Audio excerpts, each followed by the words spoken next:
यो मेरो पहिलोपल्ट हो जीवनमा। यो पनि यस्तो पनि आयो मौका, अब परिस्थितिले ल्याएको हो, रहरले पनि आएको होइन। मलाई त्यस्तो लाग्छ। मैले खोजेर गए पनि होइन, परिस्थितिले बाध्य बनायो, म आएँ। र अहिले यो जुन एउटा अवसर यहाँ मैले पाएँ, सायद जीवनमा फेरि म पाउन कठिन छ होला र मैले पाउने आशा गरे पनि छैन। र यो अनुभव पनि पाएँ, म हाउसमा बहुत कम म गएको छु। प्रतिनिधि सभाको हाउसमा पनि म गएको छुइनँ। प्रधान न्यायाधीश भएपछि या न्यायाधीश भएपछि 9 वर्षसम्म मेरो अमूल्य समय थियो। त्यो समयको बिचमा त म कहिले जान पनि सकिनँ, जाने कुरा पनि आएन। प्रधान न्यायाधीशले त्यो अर्को तेस्रो सरकारको एउटा अर्को अङ्गमा त जाँदैन पनि। र आज यसलाई जीवनमा एउटा राम्रो अनुभव, जीवनमा एउटा यस्तो मोड आएकोमा मलाई यो समयले साथ दिएर यो आउनु परेको हुनाले मलाई खुसी लागेको छ। यो हेर्ने अवसर पनि पाएँ, यहाँ बोल्ने समय पनि पाएँ। र अब म मेरो कुराहरू चाहिँ म सुरु गर्छु। सम्माननीय अध्यक्षज्यू, 2082 भदौ 23 र 24 गते जेएनजी युवाहरूको अगुवाईमा भएको आन्दोलनका जगमा गठित अन्तरिम सरकारको प्रधानमन्त्रीको हैसियतले मैले पहिलोपटक राष्ट्रिय सभाको यस गरिमामय बैठकमा उपस्थित भई केही कुरा राख्न पाउँदा मलाई एउटा ऐतिहासिक मोडको साक्षीका रूपमा गम्भीर जिम्मेवारी बोध भएको छ। हालै सम्पन्न राष्ट्रिय सभाको निर्वाचनबाट निर्वाचित हुनुभएका सम्पूर्ण सदस्यहरूलाई बधाईसहित उपलब्धिमूलक कार्यकालका लागि हार्दिक शुभकामना व्यक्त गर्दछु। त्यस्तै आफ्नो कार्यकाल पुरा गरी बिदा हुन लाग्नुभएका माननीय सदस्यज्यूहरूमा बधाई ज्ञापन गर्दै आगामी सुखद जीवनको कामना गर्दछु। म प्रधानमन्त्री भएकै दिन अर्थात् 2082 भदौ 27 गते जेएनजी आन्दोलनको भावना अनुरूप तत्कालीन परिस्थितिलाई सामान्यीकरण गरी मुलुकमा थप द्वन्द्व चर्किन नदिन र जनधनको क्षति रोक्न तथा राज्यलाई पुनः संवैधानिक लयमा फर्काउन 2082 फागुन 21 गते निर्वाचन गर्ने तत्कालीन प्रतिनिधि सभा विघटनका लागि सम्माननीय राष्ट्रपतिज्यूलाई सिफारिस गरेकी थिए। सोही सिफारिस बमोजिम प्रतिनिधि सभाको विघटन भएको र तोकिएको समयमा स्वच्छ, निष्पक्ष र विश्वसनीय वातावरणमा चुनाव सम्पन्न गरी जननिर्वाचित सरकारलाई शक्ति सुम्पन्न यो सरकार आतुर रहेको बेहोरा यस सम्मानित सदनमा जानकारी गराउन चाहन्छु। म यस सदनमा जेएनजी आन्दोलनमा शहादत प्राप्त गर्नुभएका शहीदप्रति सम्मान प्रकट गर्दै शहीद परिवारमा पुग्न गएको अपूर्णीय क्षतिप्रति गहिरो दुःख व्यक्त गर्दछु। साथै आन्दोलनका घाइतेहरूको शीघ्र स्वास्थ्य लाभको कामना गर्दछु। यसअघि विभिन्न अवसरमा भनिसकेकी छु कि म कुनै शासकीय आकांक्षा बोकेर कुनै पदको लालसा लिएर प्रधानमन्त्री भएको होइन। बिथोलिएको संवैधानिक व्यवस्थालाई ट्र्याकमा ल्याउन र देशलाई सङ्कटबाट बचाउन परिवर्तनकामी भूमिका युवाको आग्रह राजनीतिक दलहरू र सम्माननीय राष्ट्रपतिज्यूसँगको छलफलका आधारमा विषम परिस्थितिमा मैले प्रधानमन्त्रीको जिम्मेवारी लिएकी हुँ। सम्माननीय अध्यक्ष महोदय, भदौ 23 र 24 गते जेएनजी युवाहरूको नेतृत्वमा भएको विद्रोह हाम्रा शासकहरूमा युवा आकांक्षाको व्यवस्था, मुलुकमा व्याप्त भ्रष्टाचार, राज्य सञ्चालनमा देखिएको संवेदनहीनता विरुद्धको चेतनाको प्रतिबिम्ब थियो। संविधानको मर्म र भावना बमोजिम सुशासन, समृद्धि र विकासको क्षेत्रमा भएका कमी कमजोरी र त्यसबाट सृजित असन्तोष, अभाव वा उपेक्षाको कारणले यस आन्दोलनको जन्म भएको कुरालाई हामीले स्वीकार गर्नुपर्दछ। उक्त आन्दोलन वर्तमान संविधानले परिकल्पना गरेको सङ्घीय गणतन्त्रात्मक शासन प्रणाली, नागरिक स्वतन्त्रता, मौलिक अधिकार र सुशासन लगायतका लोकतान्त्रिक मूल्य मान्यतामा हामी खरो उत्रन नसक्नुको परिणाम पनि हो। यो विद्रोह यस्तो ऐना हो जसमा हामीले हाम्रा आफ्नै शासकीय त्रुटिहरू र आचरणगत कमजोरीहरू देखिएका छौँ।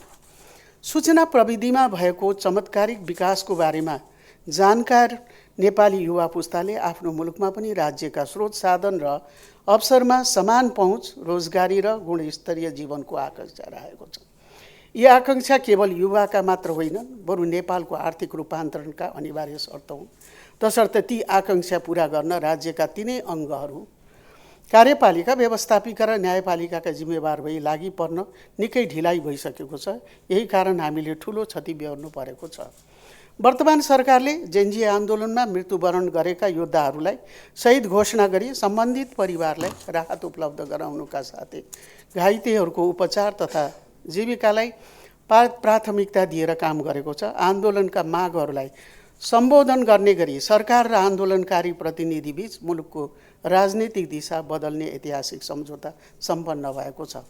सार्वजनिक निकायका काम कारबाहीलाई पारदर्शी र उत्तरदायी बनाई भ्रष्टाचार न्यूनीकरणमा पूर्ण प्रतिबद्धताका साथ सरकार लागि परेको छ। भ्रष्टाचार न्यूनीकरण सम्बन्धी रणनीतिक योजना तथा प्रविधिमा आधारित सुशासनको मार्गचित्र तयारीको कार्य अन्तिम चरणमा पुगेको बेहोरा यहाँ अवगत गराउन चाहन्छु। 2082 फागुन 21 गते हुन गइरहेको प्रतिनिधि सभाको निर्वाचनका लागि उम्मेदवारको मनोनयन सम्पन्न भई राज्यका स्रोत साधन निर्वाचनमा केन्द्रित गरिएको छ। आन्दोलनका क्रममा लुटिएका हतियारहरूमध्ये अधिकांश बरामद भइसकेको र सुरक्षाको पूर्ण प्रत्याभूति गरिएको छ। एकीकृत निर्वाचन सुरक्षा स्वीकृत गरी कार्यान्वयनमा ल्याइएको छ। सबै सुरक्षा संयन्त्र परिचालन सुनिश्चित गरिएको छ। चुनावमा देखिएको राजनीतिक दल तथा विभिन्न उम्मेदवारहरूको सहभागिता तथा जनतामा देखिएको उत्साहले नेपाली जनताको लोकतान्त्रिक प्रतिको आस्था, विश्वास, भरोसा अनि प्रतिबद्धतालाई दर्शाइएको छ। यो निर्वाचन केवल सदनमा जनप्रतिनिधि पठाउने एउटा नियमित प्रक्रियाको अङ्ग मात्र होइन, बरु यो त नेपाल राष्ट्रको नयाँ राजनीतिक संस्कृतिको प्रस्थान बिन्दु बन्नु पर्दछ भन्ने मेरो सविनय आग्रह छ। तसर्थ निर्वाचन आचार संहिताको पूर्ण पालना गरी आगामी निर्वाचनलाई स्वच्छ र भयरहित वातावरणमा सम्पन्न गर्न म यस सम्मानित सदन मार्फत सबै पक्षसँग हार्दिक अपील गर्दछु। परिस्थितिलाई सामान्यकरण गर्दै निर्वाचनका लागि यो वातावरण बनाउन सङ्घीय सरकारका अव्ययका साथै प्रदेश र स्थानीय सरकार, निर्वाचन आयोग, राजनीतिक दल, जेनजी आन्दोलनका अगुवा तथा प्रतिनिधि, नागरिक समाज, कूटनीतिक समुदाय, सञ्चार माध्यम सबैको सहयोग र सद्भावले सम्भव भएको हो। यसका लागि सम्माननीय अध्यक्ष मार्फत सबै पक्षको यसकालको सुझुजको म उच्च सराहना गर्दछु। आज हामीले सदाचार नीति सम्बन्धमा छलफल गऱ्यौँ। यो भविष्यमा भ्रष्टाचार शून्य नेपाल बनाउने महत्त्वपूर्ण दस्तावेजका रूपमा आउनेछ भन्ने विश्वास लिएकी छु। तर सदाचार भन्ने कुरा कुनै भाषण, प्रवचन वा दस्तावेजका सुन्दर अक्षरहरूको सजावटले मात्र कायम हुने होइन। यो हामी प्रत्येक सार्वजनिक पदाधिकारीको आचरण र व्यवहारमा प्रदर्शन हुनुपर्ने विषय हो। जेनजी आन्दोलनका युवाहरूले उठाएको मूल मुद्दा नै भ्रष्टाचार सहित रहित समाज, सुशासन, सदाचार नै हो। यो सरकार गठन भएपछि मितव्ययितालाई हामीले प्रमुखताका साथ अङ्गीकार गर्यौँ। तसर्थ स्रोत साधनको दुरुपयोग धेरै हदसम्म रोकिएको छ। हामीले अनावश्यक सुविधा लिएका छैनौँ। सार्वजनिक निकाय र नियमकारी संस्थाहरूले कानुन बमोजिम गर्ने काममा कुनै प्रकारको अवाञ्छित दबाब दिएका छैनौँ। पूर्ण रूपमा व्यावसायिक स्वतन्त्रताका साथ ती निकायहरूले काम गरिरहेका छन्। त्यसका केही परिणाम अहिले देखिएका छन्, केही दीर्घकालमा देखिने गरी हामीले जग बसालेका छौँ र यस वर्षका घटनालाई पाठको रूपमा लिँदै आगामी दिनमा कसैले पनि सुशासन कायम होस् भनेर नागरिकले सडकमा आउन नपरोस् भन्ने हामी सबै सधैँ सचेत हुनुपर्दछ। यसका लागि सत्ताको मोहमा मग्न हुने होइन, विधिको शासनप्रति हाम्रो निष्ठा अटुट हुनुपर्दछ। हाल हामीसँग प्रतिनिधि सभा छैन, तर जनताको सही मतबाट छिट्टै प्रतिनिधि सभा आउँदैछ। हामीसँग राष्ट्रिय सभा छ। यसलाई परिपक्व बुजुर्गहरूको संस्थाको रूपमा लिने गरिन्छ। देशको हितमा परिपक्व र विवेक सम्मत भूमिका खेल्ने यस स्थायी सदनबाट प्राप्त हुने निर्देशनहरूलाई सरकारले सिरोपर गर्नेछ।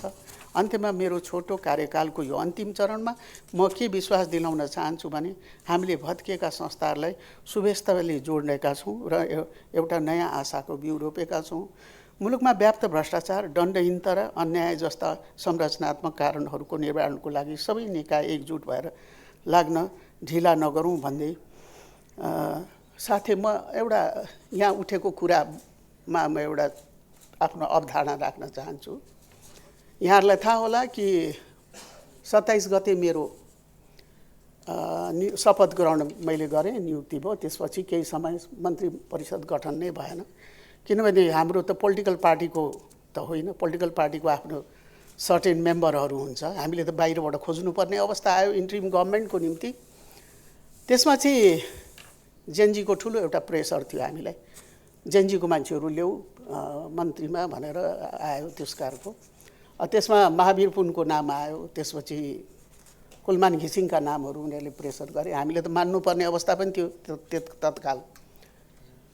त्यसपछि धेरैको नामहरू चाहिँ आयो, त्यसमध्येको केहीलाई हामीले चाहिँ मन्त्री परिषदमा आयौँ।